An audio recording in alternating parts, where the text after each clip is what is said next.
चलिए यहाँ पर देखते हैं कि अयस्कों को शुद्धिकरण के लिए हम किन मेथडों का सहारा लेते हैं। और यहाँ पर आपको जो भी नियम है उनको 60 तरीके से समझाया गया है, तो यहाँ पर समझने का प्रयास करते हैं। तो यहाँ पर आप जो देख रहे हैं कि अयस्क का पहले हम सांद्रण करते हैं, ठीक है। इसके बाद इनको सांद्रण करने के बाद अब चेक करते हैं कि किस तरह का अयस्क है, बहुत अधिक रिएक्शन करने वाला उच्च अभिक्रियाशील अयस्क, या फिर मध्य अभिक्रियाशील अयस्क, या फिर बहुत कम अभिक्रियाशील अयस्क। किस तरह का अयस्क है पहले उसको हम चेक करते हैं, ठीक है। चेक करने के बाद अब देखते हैं यहाँ पर देखिए कि उच्च पहले अभिक्रियाशील की तरफ चलते हैं। तो गलित धातु का विद्युत अपघटन किया जाता है। क्या किया जाता है, मतलब उच्च अभिक्रियाशील धातुओं को शुद्ध करने के लिए हम विद्युत अपघटन करके शुद्ध करते हैं। हमने पहले वीडियो में बताए थे कि उच्च अभिक्रियाशील धातुओं का शुद्ध करने के लिए हम विद्युत अपघटन का उपयोग करते हैं, ठीक है। इसके बाद हमें क्या मिलता है, शुद्ध धातु मिल जाते हैं, डायरेक्ट मिल जाते हैं वहीं पर, ठीक है।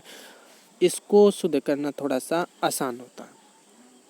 सबसे जो टेढ़ा होता है वो होता है मध्य अभिक्रियाशील धातु को शुद्ध करना, ठीक है। क्यों, क्योंकि ये कई रूप में पाए जाते हैं। या तो सल्फाइड के रूप में पाए जाएंगे, मतलब मध्य अभिक्रियाशील वाले या तो सल्फाइड के रूप में पाए जाएंगे या धातु कार्बोनेट के रूप में पाए जाएंगे। सल्फाइड में देखिए HgS ZnS, या मतलब Hg का मतलब होता है पारा और ZnS का मतलब होता है जिंक, ठीक है। आई बात समझ में। यहाँ पे देखिए कार्बोनेट के रूप में होंगे, मतलब जिंक। यहाँ पर देखिए Zn का मतलब जिंक, CO3 का मतलब कार्बोनेट, जिंक कार्बोनेट, ठीक है। यहाँ पर है जिंक सल्फाइड, ठीक है। आई बात समझ में। मतलब यहाँ से इस तरह से हम देख सकते हैं कि मध्य अभिक्रियाशील धातुओं को शुद्ध करने के लिए थोड़ा सा डिफिकल्ट होता है। क्यों डिफिकल्ट होता है, क्योंकि ये मध्य अभिक्रियाशील जो धातुएं होते हैं या तो सल्फाइड में रहेंगे या तो कार्बोनेट में रहेंगे, ठीक है। यहाँ तो समझ लेते हैं। अब आगे चलते हैं, तो इसी वाले को हमें समझने के लिए अगली स्लाइड में चलते हैं। अगली स्लाइड में जब चलते हैं तो हमें मिलता है ये वाली चीज़, हमें यह वाली चीज़ मिलती है। तो देखिए वहीं पर से देखिए, जिसमें अब आप देखते हैं कि यह वाली जो सल्फाइड थी और यह वाली धातु कार्बोनेट थी, ठीक है। तो सल्फाइड वाले को भर्जन विधि का उपयोग करते हैं और धातु कार्बोनेट को निस्तापन विधि का उपयोग करते हैं। ये भर्जन क्या होता है, निस्तापन क्या होता है, यह बहुत ही इम्पोर्टेंट टिप्पणी होती है, एग्जाम में दे देता है कि भर्जन या निस्तापन के बारे में लिखिए। तो ये क्या होते हैं, मगर इस कुछ ही टॉपिक में आपको बता दिया जाएगा कि भर्जन निस्तापन क्या होता है, अच्छे से बता दिया जाएगा। इसके बाद क्या होता है कि धातु का ऑक्साइड किया जाता है। इसके बाद अपचयन करते हैं, अपचयन करने के बाद धातु हमें शोधन मिल जाता है, ठीक है। धातु का ऑक्साइड करते हैं, फिर अपचयन, फिर इसके बाद उसका शोधन करते हैं। यह मध्य अभिक्रियाशील को इतना विधि द्वारा अलग करना पड़ता है, ठीक है। अब हम पिछली वीडियो की तरफ चलते हैं। तो पिछली वीडियो में पिछली स्लाइड में मिलता है निम्न अभिक्रियाशील धातुओं का परिष्करण कैसे होता है। निम्न अभिक्रियाशील धातुओं का जो परिष्करण होता है या फिर धातु प्राप्त करना होता है उसको हम क्या करते हैं, ये सल्फाइड में होता है। पहले किस में होता है, सल्फाइड में होता है। जब सल्फाइड में होता है तो आगे क्या करना पड़ता है, सल्फाइड वाले को अभी बताया गया था कि सल्फाइड वाले को भर्जन की मदद करते हैं। देखिए यहाँ पर भी सल्फाइड वाला था, ये वाला क्या था, कार्बोनेट वाला था। तो सल्फाइड वाले को भर्जन से इसके बाद धातु निकालते हैं। धातु करने के बाद परिष्करण का मतलब होता है शुद्ध कर देना, शुद्ध करके हम धातु प्राप्त करते हैं, ठीक है। यह चीज़ आपको थोड़ा सा टेढ़ी लग रही होगी कि आखिर ये हम पढ़ क्या रहे हैं। मतलब भाई देखिए यह धातुओं को कैसे हम प्राप्त करते हैं कि हमारे उपयोग में कैसे धातु मिलती है। जो हमारे आसपास में मिलते हैं, लोहा क्या ऐसा ही मिलता है पृथ्वी के अंदर से, ऐसा नहीं मिलता है। काफ़ी टेढ़े मात्रा में मिलते हैं।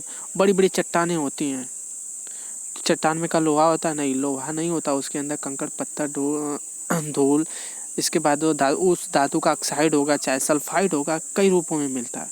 तो उससे हमें प्योर लोहा प्राप्त करने के लिए काफ़ी मेहनत करनी पड़ती है, ठीक है। उसको साफ़ किया जाता है, साफ़ करने के बाद उसको पीट करके छोटे छोटे टुकड़े किए जाते हैं।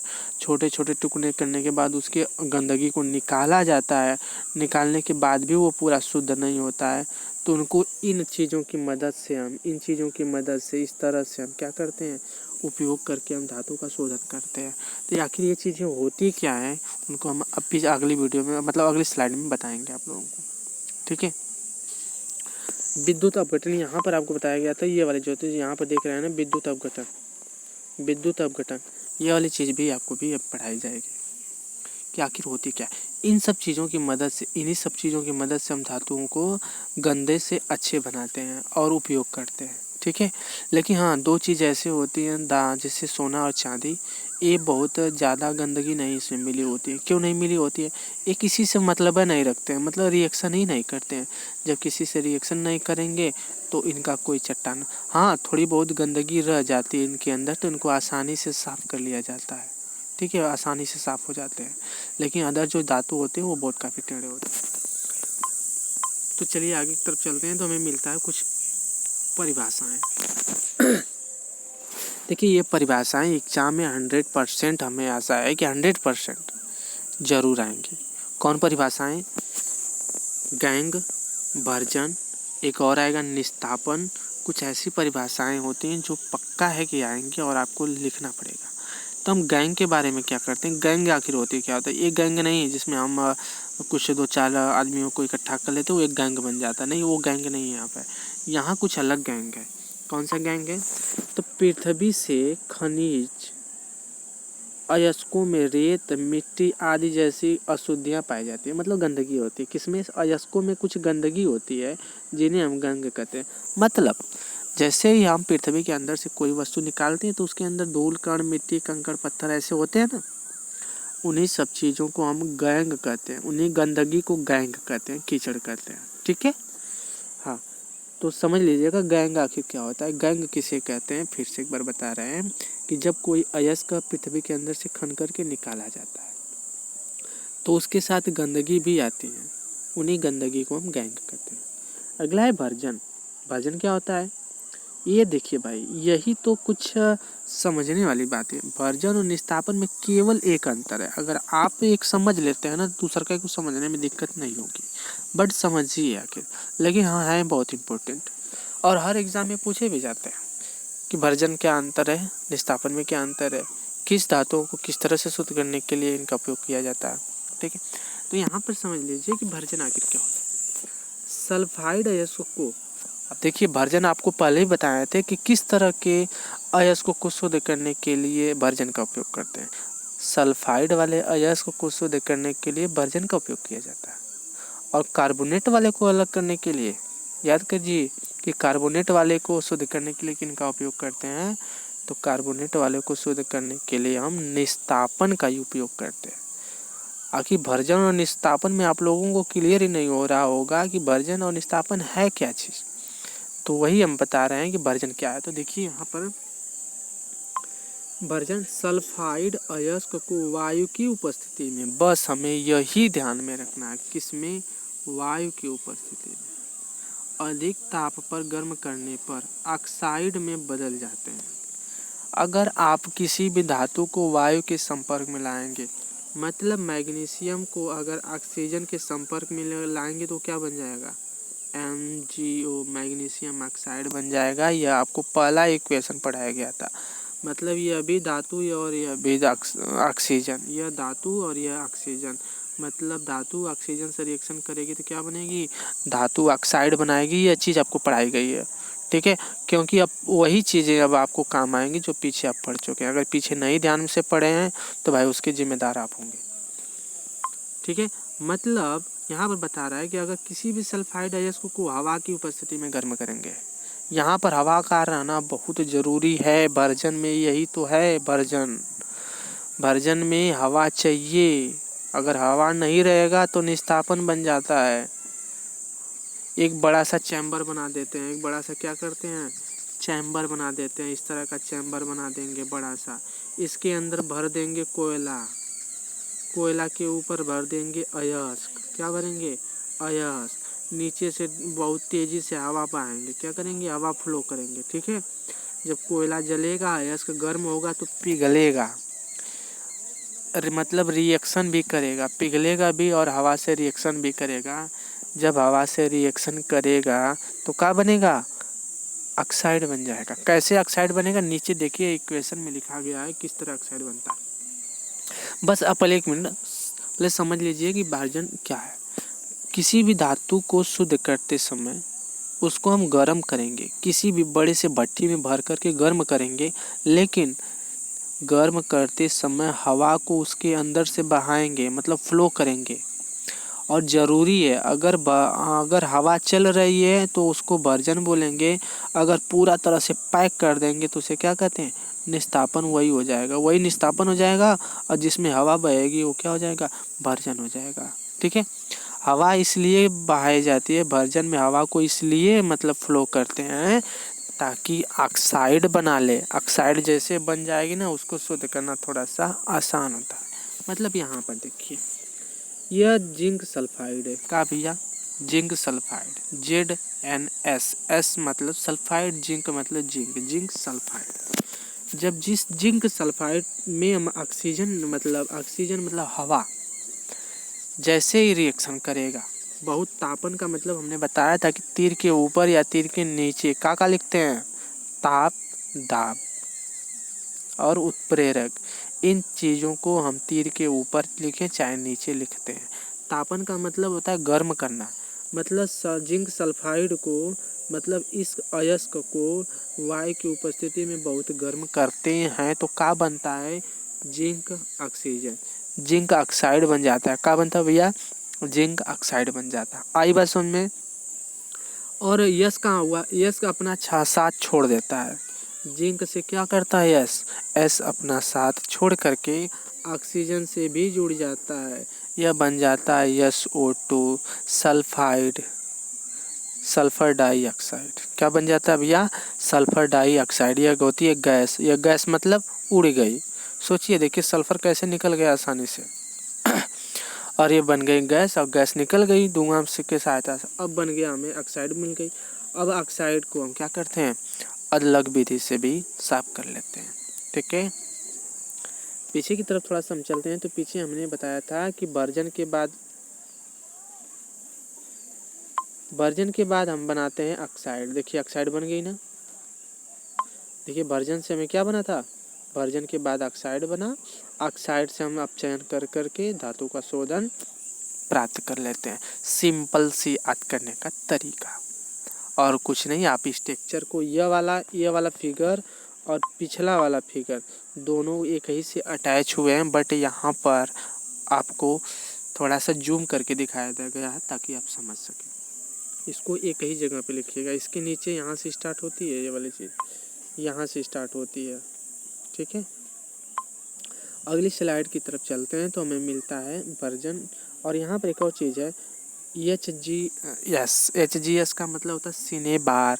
सिनेबार से क्या मिलता है भैया, सिनेबार से हमें पारा मिलता है। क्या मिलता है, पारा, Hg। ठीक है, देखिए ये भी ऑक्साइड है, ये भी सल्फाइड है, और ये ऑक्सीजन। जब सल्फाइड ऑक्सीजन से रिएक्शन करता है तो ये SO2 बनकर बाहर निकल जाता है। ये गैस होती है, यह गैस तो उड़ जाएगी, काम खत्म। इसका बचा है HgO, ये बन गया आपका ऑक्साइड। अब ऑक्साइड को हम अपचयन करके निकाल लेंगे। थोड़ा सा समझना मेहनत लगती है भाई, ये केमिस्ट्री है, इतना आसान नहीं होती है। अगर आप पीछे छोड़कर भागेंगे तो भागते रह जाएंगे, केमिस्ट्री आपके कभी साथ नहीं दे पाएगी और नहीं आप इसका पढ़ पाएंगे। ऐसा मत, इससे भागिए नहीं, केमिस्ट्री को भगाने का प्रयास कीजिए। और भी ऐसे टॉपिक हैं जो आसान है, तो हम उनको इस वजह से नहीं पढ़ा रहे हैं कि जैसे बायो हुआ, बायो थोड़ा सा आसान है, फिजिक्स भी कुछ आसान है, लेकिन केमिस्ट्री इस वजह से आपको पहले स्टार्ट करते ताकि आपको कई बार पढ़ना पड़ जाए। अभी आप पढ़ रहे हैं, फिर कोचिंग में पढ़ेंगे, इसके बाद आप स्कूल में पढ़ेंगे, अदर जगहों पर पढ़ेंगे, तो उससे क्या होता है कि आपको कई बार पढ़ना पड़ जाएगा और अच्छे से आपको याद हो जाएगा। तो भागने का प्रयास ना कीजिए और हमसे जुड़े रहिए। जुड़े रहने से आपको काफ़ी फ़ायदा होगा। आप छीनने का प्रयास मत कीजिए, लेने का प्रयास या मांगने का प्रयास कीजिए, आपको बहुत कुछ मिल जाएगा। ठीक है, अगर आप सोचेंगे कि हम किसी चीज़ से मतलब ले लेंगे ज़बरदस्ती, तो ऐसा नहीं होता। आप आराम से किसी चीज़ को लेने का प्रयास कीजिए, मतलब मांगने का प्रयास कीजिए, अपने आप से कुछ मांगिए, कुछ सीखने का प्रयास कीजिए। ठीक है, तो चलिए आगे की तरफ चलते हैं। तो हमें मिलता है अगली स्लाइड में निस्तापन। अभी हमने वर्जन के बारे में पढ़ा था, अभी यहाँ पर निस्तापन के बारे में पढ़ेंगे। निस्तापन को किस तरह के अयस्क को शुद्ध करने के लिए उपयोग किया जाता है? तो आप लोगों को बताया गया था कार्बोनेट की तरह के अयस्कों को शुद्ध करने के लिए निस्तापन का, और सल्फाइड वाले अयस्क को शुद्ध करने के लिए हम भर्जन का उपयोग करते हैं। और निस्तापन और भर्जन में अंतर का है कि भर्जन में ऑक्सीजन की ज़रूरत पड़ती है और निस्तापन वाले में बिना ऑक्सीजन की ज़रूरत पड़ती है। बस अंतर दोनों में यही है और कुछ ना। एक परिभाषा याद हो गई, दूसर की भी याद हो जाएगी। और बहुत ही इंपॉर्टेंट है भाई, यह टिप्पणी के रूप में देता है, दो तीन दे देगा, बोलेगा इसके बारे में लिखिए। अगर आप ध्यान से पढ़ेंगे तो लिख देंगे, अन्यथा नहीं लिख पाएंगे।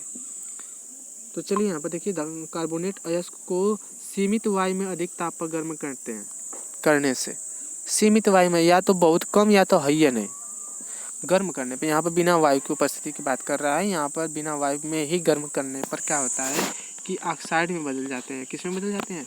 ऑक्साइड। कहाँ भैया ऑक्साइड में बदल जाते हैं? क्योंकि खुदा ये कार्बोनेट है, जब गर्म करेंगे तो कार्बन अलग हो जाएगा और ऑक्सीजन क्या हो जाती है? ऑक्साइड बन जाती है। ठीक है, इस प्रक्रिया को निस्तापन कहते हैं। देखिए यहाँ पर देखिए ZnCO3, यहाँ पर देखिए ऑक्सीजन की नहीं ज़रूरत है, बस खाली गर्म कीजिए इसको। यह जिंक कार्बोनेट है, जिंक कार्बोनेट को खाली गर्म कीजिए, इसके बाद देखिए जादू का होता है। अब हम देखते हैं कार्बन डाइऑक्साइड। कार्बन डाइऑक्साइड का फार्मूला क्या होता है? आप जानते हैं ना, कार्बन डाइऑक्साइड का फार्मूला होता है CO2। एक कार्बन डाइऑक्साइड, एक क्या होती है? गैस होती है, बहुत जहरीली गैस, जैसे हम नाक से छोड़ते हैं, जहरीली गैस होती है। अब इन जहरीली गैस होती है, गैस तो उड़ जाएगी ऐसे ही, उसका काम नहीं है। यहाँ पर देखिए गैस बन गई, उड़ गई, गर्म करने पर खाली बन गया आपका ZnO। कितना आसानी से बन गया। काहे गर्म किए? क्योंकि इसमें खुद है कार्बन डाइऑक्सीजन है। यह काहे गर्म करेंगे? ऑक्सीजन की सहायता से। बिना ऑक्सीजन से ही गर्म कर दिए। जब बिना ऑक्सीजन की सहायता से गर्म कर दिए तो ऑक्सीजन खुद है पहले से, कार्बन डाइऑक्साइड बना करके ख़त्म हो गई। अब बन गया हमारा ZnO। यह हो गई ऑक्साइड, जिंक ऑक्साइड बन गया। ठीक है, तो समझने का प्रयास कीजिए। आप एक चीज़ को एक बार ही नहीं समझ सकते हैं, बार बार समझने का प्रयास कीजिए, और जब समझ में आ जाएगी तो खुद आपको मज़ा आने लगेगा। अब चलते हैं अपचयन की तरफ। तो अपचयन क्या होता है? आपको पहले अपचयन और उपचयन दोनों चीज़ों को पढ़ा दिए हैं कि अपचयन और उपचयन क्या होते हैं। धातु एक से कार्बन जैसे अपचायक का उपयोग करके धातु प्राप्त किया जाता है। मतलब देखिए यहाँ पर धातु अपचयित किया जाता है, कुछ अलग चीज़ों को मिला करके अलग कर देना। मतलब ऑक्साइड में अगर कार्बन मिला करके, मतलब आपको इस चीज़ को जो प्राप्त हुआ था, हाई वाला चीज़, ये वाला चीज़ को ध्यान से समझिए। इस वाले चीज़ को हम क्या करते हैं? कोयले की सहायता से। C का मतलब होता है कार्बन, कार्बन का मतलब कोयला। इन सब चीज़ों को कोयला में मिला करके खूब गर्म करेंगे। जब खूब गर्म करेंगे ना, जिंक पिघल के ऑटोमेटिक क्या हो जाता है? बाहर निकल जाता है। बस जिंक ही तो चाहिए था। पहले जिंक हमारा ऐसा था, ऐसा देखिए, इसके साथ कितनी गंदगी, इतनी गंदगी है। इसके बाद हम छोटा कर दिए, देखिए इतना हो गया। अब इसको जब गर्म किए कार्बन के साथ से, तो कार्बन मोनोऑक्साइड बन गया। कार्बन मोनोऑक्साइड का जो फार्मूला होता है CO है। CO का मतलब कार्बन मोनोऑक्साइड। अब बच गया खाली जिंक। देखिए अब इसका उपयोग हम करते हैं, जिंक का। कितनी आसान तरीका से अलग किया। बस आसान समझ कर के पढ़िए, अगर बहुत टेढ़ा समझ कर पढ़ेंगे तो आपको हमेशा टेढ़ा ही हो जाएगा। आई बात समझ में। तो अगले स्लाइड की तरफ चलते हैं। तो धातुओं का परिष्करण या विद्युत अपघटनीय विधि, हमने बताया था ना कि विद्युत अपघटनी बारे में बताएंगे। तो यहाँ पर देखिए विद्युत अपघटनी वही विधि है। ठीक है, तो इसको हम पढ़ लेते हैं, या फिर चलिए कोई बात नहीं, हम अगली वीडियो में इसको हम पढ़ाना स्टार्ट करेंगे। ठीक है, बस करते हैं।